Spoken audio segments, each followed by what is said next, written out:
Are you a perfectionist? Do you often procrastinate or take way longer to get things done because you keep going over every fine detail, making sure it's perfect? Or do you struggle with putting yourself out there for fear of being judged or criticized by others? We often procrastinate because it's just that we want to be perfect. Can you relate? Well, trust me, I've got you covered. My name is Laura Albers. I am the Clear Your Plate coach, a mental health therapist, a master certified wellness coach with the International Association of Wellness Professionals, and owner of Albers Mind Body Wellness.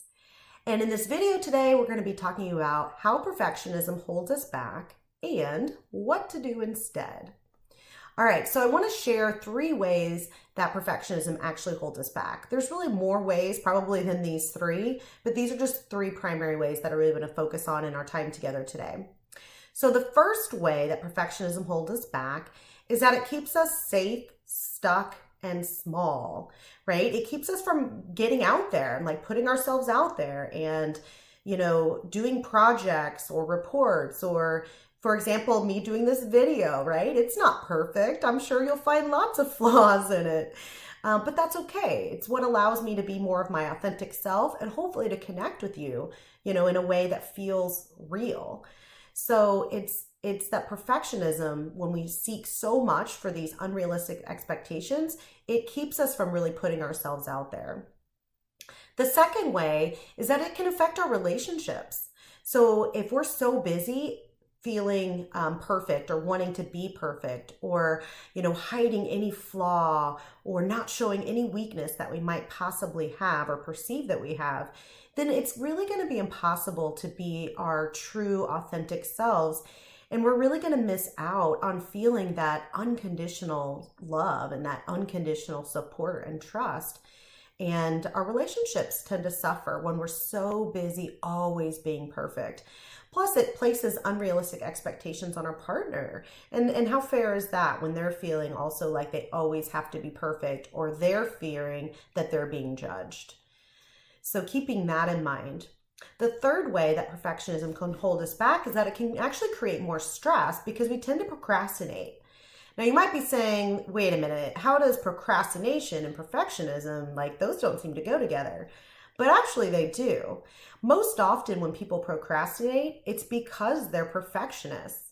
So they keep putting things off because it's this mindset of well, if I can't do it perfectly or to this image in our heads that is perfect, then it's I don't want to do it at all. And so often then things will start to pile up and our to-do lists grow and get longer and longer and longer and projects don't get done. We just kind of miss out on fulfilling our goals and our dreams. And so it can really hold us back in that way as well. So hopefully it's pretty clear now why perfectionism really doesn't work and how it holds us back. So what to do instead is the question, right? So I want to share 5 steps or 5 mindset shifts around perfectionism so that you can really pull the plug on perfectionism, because perfectionism is what leads to the guilt and the shame and feeling inadequate and overwhelmed, and instead seek for excellence. And excellence is really what can be motivating, and it seeks us to strive for success and to keep growing and learning, but in a way that's more realistic and more compassionate really for ourselves. So we really want to strive for excellence. And so the tips I want to share, tip number 1 is to remember that perfectionism is subjective. It's like beauty. You've probably heard this quote before. Beauty is in the eye of the beholder. Perfectionism is the same way. It's really in the eye of the beholder. It's, one thing that may feel or look perfect to you, I may see some flaws or weaknesses in, and vice versa. So it's really subjective. What does perfect even mean? So it's important to keep that in mind, that it's really subjective. So it's actually impossible to always please everyone or to always be perfect according to everyone. So keeping that in mind is step number 1. Tip number 2 is adopting the mantra, done is better than perfect. And this one was kind of hard for me initially to kind of really get and actually sort of use that as my mindset. And it's really this idea that if we're so focused on being perfect, we end up, as I mentioned earlier, we end up not getting a lot of things done, and we end up keep putting off or procrastinating on things, and really then often running out of time so that we can't do our best job on them. And so it's really adopting this, you know what, I just want to get it done and I want to get it out there into the world. For me, it's sort of like doing these videos. Like, you're going to find all kinds of flaws, I'm sure, in these videos, right? But my point is, or my purpose in doing them is to hopefully help. If I can help one other person, then I've met my mission, or I've done my job. And so if I was so focused on having to, do retakes of this video over and over and over and over, or worse, just never even did it because I couldn't do it perfectly, then again, I would never do it. I would never get out there. And then that 1 or 2 people, hopefully, maybe more, wouldn't be helped or wouldn't get the support or the education or the guidance that we all need. And so it's really adopting that mantra of done is better than perfect. All right, so tip number 3 is that realizing that most tasks don't require perfection. Okay, so we can save a lot of our time and energy because a lot of tasks don't need that much focus or attention to detail or perfection. Okay, so it's kind of like picking your battles and figuring out which tasks really do require more of my time and attention to detail, and which tasks can I simply adopt more of the mantra that I mentioned earlier, which is done is better than perfect. So really deciding and deciphering those kinds of tasks for yourself. All right, tip number 4 is practice being imperfect. Okay, we've all heard the practice makes perfect. In this case, we really want to practice being imperfect, okay? And one of the things that we often don't really realize is that moving past perfectionism is a skill in and of itself. Okay, and so like all skills, it requires practice, it requires intentionally putting ourselves in those situations so that we can practice being imperfect and get more comfortable being uncomfortable.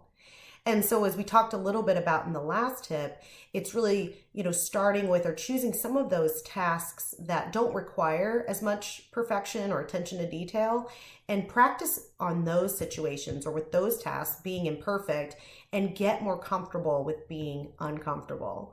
So I know for me, one way this sort of played out is that when I would text my friends and family, I would make sure that every text was perfect, had every word was spelled correctly, every, period or question mark or comma was in the right place.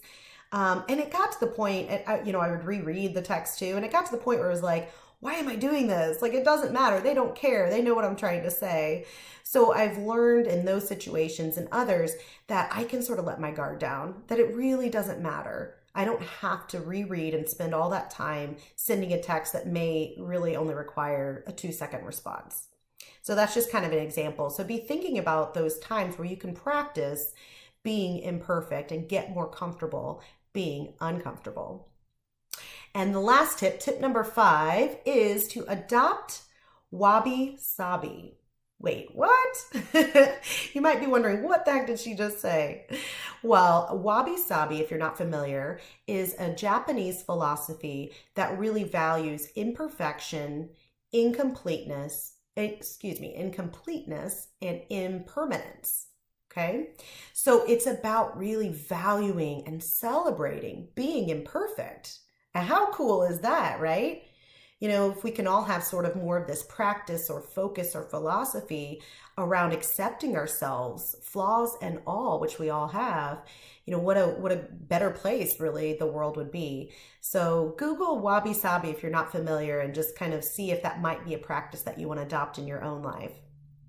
All right, so I hope these tips helped you today to really strive more for excellence and pull the plug on perfectionism, which is what really keeps us stuck and small and frustrated and overwhelmed. And for more tips on self-care, join my free 7-day self-care challenge via email by going to my website. It's www.alberswellness.com. And I'll see you soon in the next video. Bye for now.